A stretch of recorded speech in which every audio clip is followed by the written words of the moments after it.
Сайн байцгаана уу эрхэм хүндэт үзэгчдээ. Манай энэ удаагийн бизнес to бизнес нэвтрүүлгийг хэлж байна.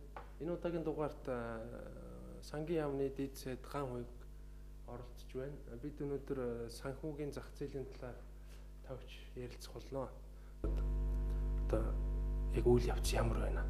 Одоо таны ажил амьдралд яаж нөлөөлж байна? Хэр их завгүй байна? Одоо амьдралаас хэр их тасарч байна ч гэдэг юм уу те. Энэ дээрээс яриад эхлэв. Сангийн дэд сайдын хувьд бол ажил ер нь нэлээд гаршаад ирлээ. Энэ нөр улс төрийн албан тушаал байдаг учраас бол өнөөдөр сонгуульд төгсөнтэй холбоотой бол мэдээж яг одоо улс төрийн ажил руугаа тодорхой хэмжээнд бол орох шаардлага зайлшгүй гарч ирд юм байна. Нөгөө талаас хэдий ч энэ одоо сонгуульд төхөөд ирсэн бас одоо нэр дэвших төлөвлөгөөтэй байгаа гэд энэ сангийн яамныхаа ажлыг бас орхигдуулахгүй байх талаас нэлээд их анхаарч ажиллаж байна. Хөгжилтэй орнуудын ард иргэдний өөрсдөө санхүүгийн талаар өргөн мэдлэгтэй байдаг. За манай улсын иргэд бас амьдралынхаа хүнд хүчээр үед бас зарим зүйлийг умартах, мартах үе гардаг л да. Тэгээд та ингээд Монгол улсад болж байгаа энэ санхүүгийн зах зээл тэр тусмаа одоо энэ хөрөнгийн зах зээл, за банк санхүү те мөнгөний зах зээл энэ талаар ингээд энэ бүтцчлээд ерөнхийд нэг тийм ерөнхий ойлголт өгөөч та. Ер нь бол манай эдийн засагт яриад байдаг да. Ер нь арилжааны банк гэдэг бас хагас дотоо хөгжүүлж гисэн нэг системтэй бид нар яваад ирсэн. Хөрөнгийн зах зээлийг 91 онд одоо байгуулж хахад би анх ажилтнаа орж ирсний хувьд бол мэдэх юм. Тэгээ эргээ бодоход бол алдсан зүйл нь илүү их байгаа. Хөрөнгийн зах зээл сүүлийн 20 жилд бол хөгжөөг. Энд бол тухайн санхүүгийн боловсролын асуудал иргэдийн нөгөө талаас бол бас манай бодлого шийдвэр гаргаж байгаа хүмүүсийн одоо бизнес эдийн засгийг ойлгох ойлголт бага байсан учраас бол бид нар тийм системийн томоохон хэмжээний алдаануудыг гаргаж явцсан харагдаад байгаа. Өнөөдөр бол байдал арай нааштай болж байна. Түрүүн хэлсэн. Хөгжлийн банк бол байгуулагдчихлаа. Засгийн газраас бол бодлогын банкыг үүсгэн байгуулах чиглэлийг ер нь гаргаад ажиллаж байна. Төрийн банк маань орон сууцны банк болох нь. Тодорхой нарийн мэргэжсэн чиглэлтэй зорилттой зах зээл нь маш тодорхой тийм байдлаар ажиллах. Засгийн газрын бодлогын банк байдлаар ажиллах өслөг бол үрдүүлж байна. 2 жилийн өмнөөс бол хөрөнгийн зах зээлийн шинжилгээг бол ерөнхий сайд Батболтын одоо санаачлагаар эхлүүлсэн. Энэ үр дүнгээ өгч хөрөнгийн зах зээлийн үйл ажиллагааны чиглэх ард нийтийг одоо хөрөнгийн зах зээлд оролцуулах боломжийг хангах төр төлбөр тооцоон дээр үсэдсэн асуудлыг зохицуулах. Хөрөнгийн зах зээл дээр ер нь 20 жил яваагүй асуудлыг бол хөдөлгсөн гэж хэлж болно да. Үнд цаасны шинэ хууль маань бол батлагдаад ирлээ. Батлагдах нь байна. Улсын их хурал дээр одоо хэлцэгдэж байна.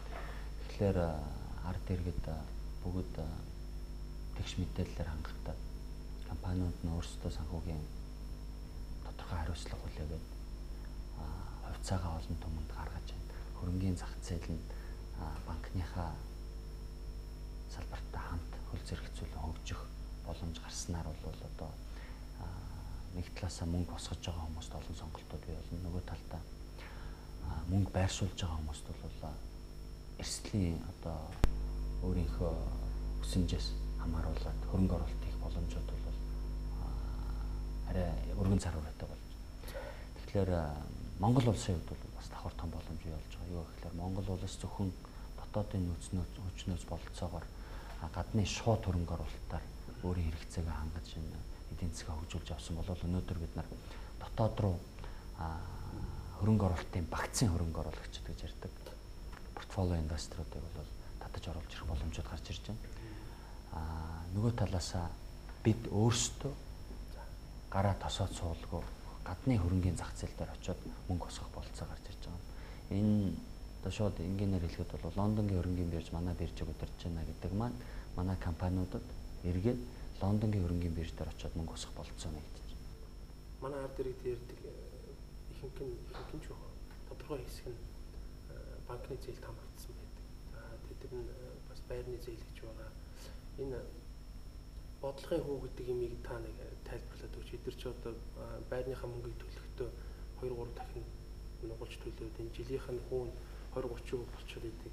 Энэ яга буулгаж болдгоо гэдэг талаас нь та энэ бодлогын хүүг хоёр талаас нь юутай холбогддог юм инфляцтай тийм ээ. Тэгээд тэр хүүтэйг нь холбоо тайлбарлаач. Бодлогын хүү бол одоо төв банкны хэрэгсэл. За. Эдийн засагт эргэлдэж байгаа мөнгийг нэмэгдүүлэх бодлого гэж байна. Тэгвэл хүүгээ бууруулдаг. За. Эдийн засаг дах мөнгө хэд их болоод худалдаа авах чадвар нэмэгдээд нөгөө нэг 100 хэдэн бараан дээр хүмүүс очрлоо дараалаад үнийг хөрөгдүүлээд эхэлвэл хүүгээ нэмэгдүүлэх замаар мөнгийг багасгаж эдийн засагт эргэлж байгаа мөнгийг багасгаад банкудаар дамжуулж шээ. Дамжуулаад үнийг тогтоох арга л. Тэгэхээр энэ дээр бол нэг айхтар ижидтэй ойлгомжгүй зүйл бол баг. Өнөөдөр Төв банк мөнгийг эдийн засгаас татаж авах гээд 1275% хүүг тогтооцсон байж байгаа. 1275% хүү гэдэг бол өөр асар өндөр хүү. Төв банк бол энийг юу гэж тайлбарладаг вэ гэхээр түрүүн оны инфляц 10.3 болчлоо. Одоо энэ онд бол инфляц бас их өсөлттэй байх нэ, болохоо байх нэ. 12 хүрчлээ ихний улирлын байдлаар. Тийм учраас бид нар хүүгээ нэмнэ гэдэг. Би бол энэтэй санал нийлдэг. За. Энэ тэгээд санал нийлдэг шалтгаан одоо нэг хэдэн хормын дараа хэлээ. Зүгээр хүү ерөнхий төвшин нь одоо юу гэдэг өнөөдөр өчигдөр хоёрыг харьцуулахгүй шүү дээ. Хандлагыг харьцуулна. Хандлагыг харьцуулбал би анх энэ хөгжлийн алтан сангийн банк ус санхүүгийн компаниг байгуулаад зээл олгож байгаа. Тухайн үед олгож исэн бидний зээл бол 8%-тэй зээл, сарын 8%-тэй зээл хамгийн бага байсан. Яг л тэгэхээр зээл олгохоо болсон байсан. Ломбардууд бол сарын 30%-тэй зээл олгосон. Тэр төвшин 2000 онд энэ маань 60% болсон, өндөр байна гэж ярьж байсан. Гэхдээ бол зээл өгөөч гэдэг тэр талаас хүмүүс илүү ханддаг байсан. Нэг 2005 он хүртэл бол зээл өгөөч хүү бол хамаагүй гэдэг байдлаар байна. Хүртээмжинд байвал болж байна. 2005 оноос хойш бол хүү өндөр байна гэдэг. Тэгэхээр нөгөө мөнгө бол асуудал биш болцсон 2005 оноос. Хүү өндөр байна. Намайг банкны ажлыг өгж байхад бол банкны зээлийн хүү бол нэг 20% төрсэн байсан. Амтчаар жилийн 20. Жилийн 20. За орон сууцны зээлийг бол жилийн 10-11% төрөгдсөн байсан. Өнөөдөр засгийн газраас бол явуулж байгаа бодлого нь одоо би Төв банктай яагаад санал нийлэхгүй байгаа вэ? Өнөөдөр зах зээл дээр бол хоёр тал байдаг. Нэг талд нь эрэлт, нөгөө талд нь нийлүүлэл. Төв банк бол мөнгө илүүдэд байна, хүмүүс юм бодлож аваад байна, эрэлт их байгаад байна гэдэг. Жохон бүгдүүлэг аргаар энэ эрэлтийн хөмийг харин тий мөнгийг зарцуулахгүй, хүмүүсийг юм бодлуулахгүй гэдэг байдлаар эрэлтийг хязгаарлаж байна. Санаа нь бол зөв. Гэхдээ үр дүн нь юу гараад байна вэ гэхээр зөвхөн эрэлтийг хязгаарлах биш. Нөгөө нэг амин чухал болоод байгаа. Монгол улсын эдийн засгийн урт хугацааны бие даах чадвар, өрсөлдөх чадвар, үр ашгийг боомлсон шийдвэр гэж үзэж байгаа. Яг одоо гэхээр энэ өндөр хүүн очоод манай юм хийх гэж байгаа, юм үйлдвэрлэх гэж байгаа, барааг нийлүүлэх гэж байгаа, үйлчилгээг нийлүүлэх гэж байгаа хүмүүстээр очиж буугаад. Тэгэхээр бид нар өнөөдөр бол эдгээр бол ийднэ. Хэрэгэлдгээр бол хэрэглэнэ. Өнөөдөр бид нар энийг арай хямдаар, арай одоо боломжийн чанартайгаар Монголдо ажлын байрыг бий болгох байдлаар үйлдвэрлээд гадагшаага урсж байгаа валютын урсгалыг багасгаад экспортыг нэмэгдүүлэх чиглэлээр. За экспортоо хаяа гэхэд импортыг орлох байдлаар ажиллах гэж байгаа юм дээр энэ 1275% бол очиж үнэхээр хүн дээр тусаад байна. Тэгэхээр Төв банк бол өнөөдөр зөвхөн инфляц гэхээсээ илүүтэй ажлын байр, эдийн засгийн өсөлт гэдэг зүйл дээр бол засгийн газартайгаа илүү нягт нэмбай ажиллах хэрэгтэй болов гэж би хувьдаа боддог. Өнөөдөр 1275% бол банкн дээр очиод яг Монгол банкны үнэт цаасыг авахд яаж тусч байна вэ гэхээр 3 сарын хугацаатай Монгол онцны үнэт цасыг банкуд 16% авч байгаа. Төв банкнаас эрсдэлгүй 16% хүнтэй мөнгө байршуулах тийм сайхан хадгаламжийн үйлчлэгээ үзүүлж хахад арилжааны банкуд нөгөө талдаа гам үйг гээд тэр чинь цонхны үйлдвэр эхлүүлэх гэж байгаа, тоосхны үйлдвэр эхлүүлэх гэж байгаа бизнес эрхлэгчд бол лавл 16-аар зээл өгөхгүй. Яг гэвэл тэр үний бизнес нь эрсдэлтэй, дадал чирэгдэл ихтэй тийм байна. Юу ажилгүйд л ер нь нийгэмд за яг мэдээж сөрөгдөлтэй эерэг тал гэж байдаг уу? Байдаг бол ямар тал байдаг гэж бодож байна? Эерэг тал байх зүйл бол туйлын баглах л та. Ажлын байр бол өнөөдөр Монголд бол харин их болчиход байна. Ажилгүй хүнээсээ их болчиход байна. За өнөөдөр аль сонин дэлгэсэн аль сонингаар зурагтаар зар харсан байна. Ямар ч хүнтэй гар барьсан байна. Сайн хүн байна уу гэсэн тийм зарууд юм. Харин тийм. Над дээр хүртэл ирж ирэл сайн хүн өгөөч. Гадны хүмүүс ч ирэх юм, Монгол хүмүүс ч ирэх юм. Тийм мэрэгчлээ ийм хүн байна. Харин тийм. Цалин болохоор өндөр баг. Би одоо 1200 төгрөгийн цалинтай ажилд 91 онд орж исэн. Тухайд бол гайгүй цалин байсан. Гэхдээ $20 байсан. 28,000 төгрөгөөр 97 онд төв банкнд орж исэн. Тэр бас нэг $30 цалин байсан баг. Тэгээд ажил нь бол голохгүйгээр харин өөрийгөө голоод яваад байсан. Залууч бол надтай уулзахлаар амжилтанд яаж өргөө асуугаад байдаг. Тэгээд би нэг зүйлийг хэлдэг. Тэр нь ер нь бол ажил голохгүйгээр цалин хөлсөө голохгүйгээр өөрийгөө хөгжүүлээд яваад байвал эцсийн дүнд бол үр дүнд хүрдэг. Одоо болохоор над дээр залууч бол орж ирчээд цалин хийдэг хамгийн дуртай байсан. Юу их асуухгүй. Яг цалин хөлсөнд байгаа тэр үнэн одоо нэг сайн болов гэдэг ингээд ажил аваад ингээд харсан туршлага байна л да. Үнээр ажилдаа их голөгдөж. Тэгэхээр залуучууд маань өөрсдөө бас тодорхой хэмжээнд голдог болоосаа өөрийгөө голоод өөрийгөө сайн сурах боломжтой байгаа үедээ боловсруулаад аваач. Ажил хийгээ сурчаач. Нэг хэлтэй болоод аваач. Харьцааны соёлтой болоод аваач. Сууж сураач. Өөрийгөө илэрхийлж сураач. Бичиж сураач алдаагүй. Тийм зөвлөгөөнүүдийг өгч байгаа юм да. За ойлголоо. Энэ яг нөгөө ажилгүйд инфляц бууруулахад нөлөөлдөг гэж нэг онол төр байдаг байхгүй тий. Их бүдүүлгэлтэй нэг одоо хүмүүсийг ажилгүй байлгаад орлогогүй одоо замыг зарахгүй нэг. Юу та дотоодны төвтгөн гэж юу юм бэ? Нэг эцсийн хэрэглэгч иргэнд очихдоо ямар шугамудаар дамжиж очдөг юм бэ? Тэгээд хаана богдчиход идэв. Нийт манай эдийн засагт бий болгож байгаа үйлдвэр үйлчилгээгээр бий болгож байгаа бараа үйлчилгээ бүтээгдэхүүн тэдний нийлбэр дүн баг. Тэрнийг бол яг нэг хүн ногдох байдлаар бид нар яриад байдаг шүү дээ. Зүгээр л хуваачдаг шүү дээ. Тэр нийт эдийн засагт бий болгосон байлгаал хүн амынхаа тонд хуваачдаг байхгүй. Тэгэнгүүт надад яг тийм орлого байдаг шүү дээ гэдэг бол би ч оюутан багтаа тэгж боддог байсан л да. Ягаад тийм гэдэг вэ нэг үсээ. Тэгэхээр тэр нь өөрөө нэг эдийн засгийн өсөлтийг ягаад айл өрхөд хүн дээр буухгүй байна вэ? Бид нар ядуураад байна гэсэн нэг тийм яригадаад байна шүү дээ. Тийм. Би бол яг энэ дээр тайлбар нь маш хэлбэр байна. Баялаг эдийн засаг бол тодорхой цэгүүдүүд бол бүтээгдэв. Одоо жишээлбэл ухаан удгийн бүтээн байгуулалт байлаа. Нэг талд бол оюутлах бүтээн байгуулалт явж байна. Энэ барилгын салбар яаж хөгжиж байгааг та нар харж байгаа. Өнөөдөр уулуурхаа дэлгээг хойг эзлээд байна гэдээ бас яриад байдаг. Дотоодын нийт бүтээгдэхүүн тийм биш байгаа шүү. Үйлдвэрлэл үйлчилгээ дэлгээг хойг эзэлсэн хэвээр байна. Тийм үү. Эрдэнэт одоо оюутлахаа тавталгаагаа оруулаад ч гэсэн дотоодын нийт бүтээгдэхүүн. NSO.mn гэдэг үндэсний статистикийн газрын сайт байж байна. mof.gov.mn гэдэг манай вебсайт байж байгаа. За хувийн реклам гэвэл ganway.com-оор ороод энэ талаарх мэдээллүүдийг линкүүдийг аваад ингээд уншиж болно. За окей. Өнөөдөр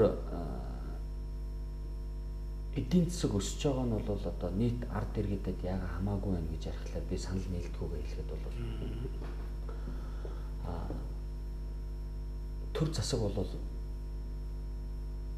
улсыг төлөөлөд энэ тухайн одоо баялагийг бий болгож байгаа компаниудаас татвар хураамж шимтгэлүүдэд хурааж аваад тэрнийг дахин байралт хийж байгаа. Дунд боловсрол өнгөө байна. Багш нарыг цалин нэмж байна. Сургуулиудыг халааж байна. Цахилгаантай байлгаж байна. Зам харгууг барьж байна. Улсын аюулгүй байдлыг хангаж байна. Цэргүүд маань өлсөхгүй байна гэсэн үг. Дотоод амар амгалан байдлыг хангах одоо үйлчлэгийг бол төр засаг үзүүлдэг. Төрийн захиргааны байгууллагуудын байр савыг хангадаг. Төрийн албаа хаагчдыг цалинжуулдаг. Төрийн үйлчлэгийг бол үзүүлж байна. Төсөв энэ жил бол 6 их найдад хүрч байна. 6 их найд гэдэг бол одоо нэг 5 жил 10 жилийн өмнөхтэй харьцуулахад бол тоо том шүү. юм байна л да. За. Тэрнгээр бол хөрөнгө оруулалт маш их хэрэгдэж байна. 2 их найд төгрөгийн хөрөнгө оруулалтыг бол энэ жил төсөвт хийж байна. Тэрнгээр бол замууд баригдах нь шинэ байшин сав баригдаж байна. Нилээд их хэмжээний урсгал зардал нэмэгдэж байгаа. Тэрэн дээр цалингуудыг нэмсэн нэмж байгаа. Тэтгэврийн нэмсэн нэмж байгаа. Энэ нь бол нөгөө нэг баялагын бүтээгээд байгаа татвар төлөгчдийн мөнгийг хурааж аваад энэ чинь хойрлж байгаа. Дэргэдтэй тэгш хүргэж байгаа юм.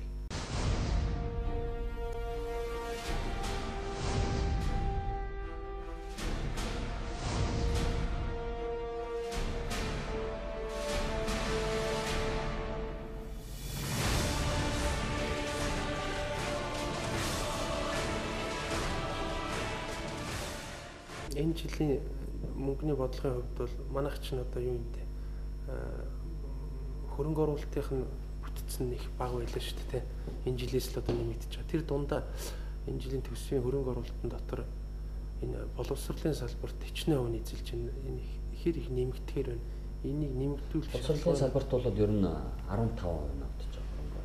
За, нодлонгийнхтай харьцуулбал тэр бол нийт төсөвтэй бол буурсан дүн. Абсолют дүнгээр нь ингээд аваад үзвэл нэмэгдсэн. Өнөөдөр яг бодлогын хамгийн том зорилтууд дотор бол боловсрол мэдээж хэрэг ордог. Тэр тал дээр бол маш ихээр анхаарч байна. Сургуулиудыг маш ихээр барьж байна. Та нар харж байгаа хөө. Наацхан хэрэг хөгжим бүжиг ингээд очиад харахад чинь урталтан дээр том мэрэгжлийн олуулсан төвшний өргөтгөл ингээд бариад тавьчлаа шүү дээ. Тэгэхээр тэр талын ажлууд бол маш сайн хийгдэж байгаа. За, хувийн багасна гэдэг маань бол өөрөө ажлын хэмжээ багассан гэсэн үг биш. Нөгөө талдаа бол бидэнд нөгөө талд тавьсан байгаа зорилтууд маань бас нэмэгдсэн байна гэсэн. Ялангуяа дэд өвтө зарчим хүчний асуудал. Тэр тал руугаа бол их хэмжээний мөнгө тавьсан. Тийм үү. Тэр 2 их найд төгрөгийн хөрөнгө оруулалт байгаа. Тэрэн дээрээс гадаад зээл тусламжийн нэмэгдээд 2.5 болж байсан санагдаж байна. Тэгэхээр бол энэ түүхэндээ байгаагүй өндөр хэмжээний хөрөнгө оруулалтуудыг бид нар хийхээр зөв. Тэгээд одоо сайлаа бэлтгэхээр саваа бэлтгэхчээр тэгтээ арай дэндүү том сав бэлтээд байгаа юм шүү. Тэрнтэйгээ зэрэгцүүлээд хүмүүсээ бэлдэх одоо сургууль барихны хэрэг, доторх чанарын сайжруулах, багш нарын цалингаас авах эдгээр төр ямар балансын ажил хийж байна. Балансын ажил бол хийгдэл байгаа одоо энэ цалингаа багш нар маань одоо 3 сард нэмүүлэх байснаа 2 сар болчихсон. Тэгээд гих мэтэр цалин бол одоо дэлхий дээр өнөөдөр 1 жилийн дотор 54%-аар цалингаа нэмж байгаа тийм улслаад байхгүй. Өнөөдөр болсноо. Тэгэхээр бид нар бол бас яваад энэ тэр 54%-аар нэмж байгаа улс чинь 160 мянга байгаа шүү дээ. Тийм 160 гэдэг бол одоо нийт ажиллах хүчний 15% цалин. Хувийн хвшлийн дээрийг дагаад бол нэмсэн байгаа. Нэмж байгаа. Нөгөө талдаа 54%-аар цалин нэмэгдэж хахад барааны үн 10%-аар нэмэгдэх нь их үү бага уу гэдэг бас нэг тийм философи асуудал тавьж болох юм. Тэгэхээр нөгөө эргээд нөгөө төв банкныхаа бодлого руу эргээд орвол засаг бол хөв бууруулахын төлөө нийлүүлэлт талыг нэмэгдүүлэхийн төлөө байгаа. Түрүү жил 300 сая тэрбум төгрөгийн бондыг гаргасан. 300 тэрбум төгрөгийн бондыг гаргаад үндэсний үйлдвэрлэлээ дэмжээ. Бага хүүтэй зээлийг жижиг дунд үйлдвэр уламжлалт манай ноос ноолоор одоо үйлдвэрлэгчд малчтад татаас болон одоо бага хүүтэй зээлэр олгоё гэдэг тийм шийдвэр гаргасныг санаж байна. Тэр нь бол ердөөсөө л энгийн зорилго. Бид нар баялагын хараал гэдэг. Баялагын хараал гэдэг чинь болохоор очиод бид нар бүх юмаа газрынхаа хэвлэгээс олсон юмтай хувь заяагаа уйчгаа болио гэдэг тийм санаал байна шүү дээ. Тэгвэл бид нар хажуугаар нь ал аж ахуйгаа, хөдөө аж ахуй, одоо газар тариалангаа үйлдвэрлэлээ, үйлчлэгээ хөгжүүлье л гэсэн үг шүү дээ. Тэрнийгээ дэмжиж өнөөдөр бид нар бодлого явуулаад. Тэрэн дээр бол ямар нэгэн байдлаар одоо галаанд өвчин гэж ярьдаг бол уул уурхайг дангаар нь хөгжүүлэхгүй барилгын салбараа хөгжүүлээ. Зээлүүдээ нь олгоё. Төмөр замаа барья. Замын үүдээ янзлая. Алтан булгын чөлөөт бүсээ бий болгоё. Энэ хар замуудаа тавья. Хотын төвлөрлийг сааруулъя. Шинэ хотуудыг бий болгоё. Оюутны хотхон кампусыг бий болгоё. Хятадаас тэр зээлийг авчираад бүх багш нараа компьютертай болгочих. За би Монголын оюутны холбооны хувьд бол цахим ирээдүгээд энэ 70,000-ыг эдийн засаг руу гаргачих гомсон гэж бодож ирсэн. Манай оюутнууд арай өөрсдөө халах тогтсож орж ирээд 70,000-аараа компьютер аваад туслаадаг гэсэн. Тэгээд бид нар интернет үйлчилгээ үзүүлэгч, компьютер үйлдвэрлэгч, банкуд, лизингийн компаниуд одоо тэр бүх холбогдох агентлагийн хамтууд ингээд нийлж байгаа оюутнуудаа сонголт өгч. За та нар нэг 10 хэдэн сар компьютер авах одоо тэр мөнгөө 70,000-аар авахаа болоод компьютер одоо авч байгаа. 70,000 чинь шууд тэр компьютер нийлүүлэгч компаниудын бас руу шилжүүлээд гэдэг тийм байдлаар энэ ажлыг ингээд явуулчих. Тэгэхээр бол ингээд нөгөө төр арай илүү уян хатан иргэний нийгмийн байгууллага ялангуяа миний тохиолдолд бол энэ оюутан залуусаа сонсъё гэдэг ингээд өөдөөс нь алхмуудыг бол хийгээд оттойгоор үр дүн гаргаад ингээд явчихна. Үндэсний үйлдвэрлэлийг дэмжих талын бодлого явуулчих чинь. Тухайлбал одоо компьютер үйлдвэрлэж байгаа манай 3-4 компаниуд юм байна. Тэр компаниудад оруулж ирж байгаа эд анги дээр нь гайл нөт авахаа түр хадснал яасан бэ гэдэг шийдвэрийг бол бид нар дотроодоо хэлцэж. За та юу гэж бодож байна? Бид нар хизээ бүгдээрээ орон сууцтай, цэвэрхэн хоттой. Тэгээд бидний мах 3,000 төгрөгийн үнэтэй. Харин цалин $3,000. Тэгээд энэ ч одоо тэр $3,000 хүн бол хоригдол үүсгэх нь бүх хэрэгцээгээ ханган дараа нь боловсрон сэтгэн бүтээмж өссөн шүү дээ. Тэгээд хизээ бид нар танд ийм ирээдүй байна. Та хизээ болно гэж бодлоо. Тэгээ тэр цагийг ойртуулахын төлөө ажиллая гэдэг. Танд яг програм байна болоод ийш орж ирээд өөрийнхөө нэмрийг чаддгаараа л одоо чартааж яах гэж хэлмээр. Нөгөө талдаа бол хүний хүсэл бол одоо эдийн засгийн хамгийн анхны хичээл ороход л их сургуульд эдийн засгийн төвд юу гэж үздэг гэхээр хүний хүсэл бол хязгааргүй. Тэгэхээр хэдэн жилийн өмнө хизээ бид нар $1,000 сая төгрөгийн цалинтай болох вэ гэдэг тэр орж ирээд хүмүүс асуудаг байсан. Тэгээд болонгот $3,000 гэж ярьдаг. Өмнө нь Орос шиг болчих юмсан гэж ярьдаг байсан хүмүүс. Өнөөдөр би баярлаад байгаа юм л да. Бид нар ингэ цаашаа яваад байна шүү дээ. Өнөөдөр над дээр Facebook-оор зарцж байгаа залуучууд Японд юм байна, Италид юм байна, Америкт юм байна шүү дээ. Яагаад манайд тийм байна гэж яриад байгаа байхгүй. Би юунд нь баярлаад байна вэ гэхээр Оросд тийм байна гэж ярихаа болчих. Зүүн Европод тийм байна гэж харьцаж ирдээс хийж ярихгүй. Бид нар тэднээс ингээ хол дээшээ ингээ тасраа явчих. Нөгөө Төв Аз, Казах тийм байна гэж ярихгүй байгаа шүү дээ. Тийм ээ. Тийм. Очингуудаа яг дэлхийн нөгөө хамгийн хөгжилтэй нэг 3 улсыг нэрлээд байгаа хамгийн их. Япон тийм байхад яагаад Монгол тийм байгаа юм бэ? Тэр бол надад их сайн гоё санагдаад байгаа байхгүй. Яагаад юугээд хэлээд өгнө гэхээр бид нар хөгжөөд байгаа юм байна. Бидний орчин өөрчлөгдөд байгаа юм байна. Бидний үзэж харж байгаа юм нь өөрчлөгдөд байгаа юм байна. Орлого маань нэмэгдээд байгаа юм байна. Шаардлага маань улам нэмэгдээд байгаа юм. Бид нар дэлхийн хамгийн их өндөр орлоготой нийт дүнгээрээ биш нэг хүнд ногдох орлогоор тийм улсыг энэ ойрын 10 жилд бол бий болох боломжтой болчихлоо. Хүн болгон өнөөдөр бодоор бүрнэ нэгийг бодоод ажиллаа хийх хэрэгтэй.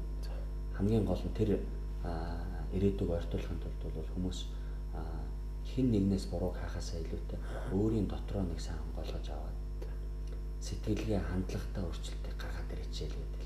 Тэгээд би ингээд яриа өгөөд суугаад байгаа шүү дээ. Эний энэ блог дээр тэгээд энэ сая чоны эдийн засгийн чинь програм байгаа юу? Яг эхний ээлжинд бол надад зөвхөн санаанд төрөөд би дөрөвдөг жилийн тухай яриад явж байгаа. Хүмүүст бол нэг том цогцлын хөтөлбөр гэхээс илүүтэй сэтгэлд нь урайлаад сэтгэлээр нь татаад аваад явчих юм хэрэгтэй. Тэгээд яаж гэдгийг мэдэхгүй хүмүүс явах. Яаж гэдэг нь бол яг цогц хөтөлбөртэй бол ороод байна шүү дээ. Одоо манай намын хөгжлийн хөтөлбөрт бол бас тодорхой орчлоо шүү дээ. дөрвөн үндсөөрийн гаргаж ирж байгаа уул уурхай, хууль, төр засаг, байгаль орчин, нийгмээ бид нар ингээд аваад явчихнаа. Тэрнийх аялыг зүгээр идэ дуугаад одоо ингээд гожуулаад дуусгах биш. Бид нар ирээдүйн хойчтойгоо хуваалцах баялагын сангуудыг бий болгоод тэр баялагын сангуудыг Монгол залуучууд өнөөдөр хөрөнгө оруулалтын менежерүүд болоод гадаад том компаниудын хувьцааг худалдаж аваад ашигтай байрлуулад ногдол ашигаар нь үнийн зөрүүн дээр гарсан ашигаар нь бид нар улс орноо хөгжүүлээд ингээд бид бол тэр үндснийхээ баялагт бол ер нь хүрдэггүй тэр сандаа зөвхөн ашиг хүүгээр байдаг. Өөрсдийн амьдралыг аваа явуучих чадвартай. Бидэнд болохоор тэр банкнд байдаг данснууд газар доор бас дарчихсан хэрэглэхгүй өөр болохоо болохоор хэрэглэнэ гэдэг ингээд дарчихсан алт зэс нөөц урааныхаа нөөцүүдийг ингээд орхичихсан тийм тогтолцоол өнөдөр хэрэгтэй. Тэрийг хөдлөхийн тулд тийм төвшөнд хүрэхийн тулд бол бид нар өтөр дүргэн эхлүүлж байгаа энэ 1-2 том нөөцүүдээ газрын хөвлөд байгаа нөөцүүдээ эргэлтэнд оруулж тэр мөнгийг оруулж ирж хүмүүсээ боловсруулаад тэр сангуудыг бий болгоод хоригдлыг бий болгоод тэрнгээр хөрөнгө оруулалт хийж ирлээ. Эрх мэдэл албан тушаал багтахгүй. Хийх ёстой зүйлээ хаач бол би хийгээд явж чадна гэж бодож байгаа. Хийхин төлөө байна. Гэхдээ сайхан ерөөл хэлж сайныг хүссэнд бол талархал илэрхийлмээр байна. Тэгээ өнөөдөр бас цаг гаргаад тоогоод хүрч ирээд яриа авсан бас их баярлалаа. Нэг үг хэлчмээр байгаа юм байна. Нэг гоё үг өгд би тэрийг нэг сүүлийн үед нэг хэдүүтэн лекцүүдээр тавтаад хэлсэн. Хэрвээ чи чадна гэж бодвол чи чадна гэдэг нэг хэлт юм. Тэгэхээр хүн өөрөө чадна гэж бодоод сэтгэлээд өөртөө итгээд явуулж чаддаг. Нөгөө талд нь болохоор хэрвээ чи чадахгүй гэж бодвол чиний зүг байдаг. Тэгэхээр бид нар за энэ ч бүтэхгүй дээ болохгүй дээ арай л худлаа байна да гэдэг ингээд явал юм их тэрнгэрэл болт юм байна л да. Тэгэхээр амны бэлгээс аштын бэлэг гэдэг одоо монгол үгийг л баруунчл ингээд хэлцдэг. Залуустай танаа телевизээр дамжуулаад бас хэлчмээр. Зөвхөн залуустай ч биш зүрх сэтгэл дотроо залуу ямагт явахыг би бодно.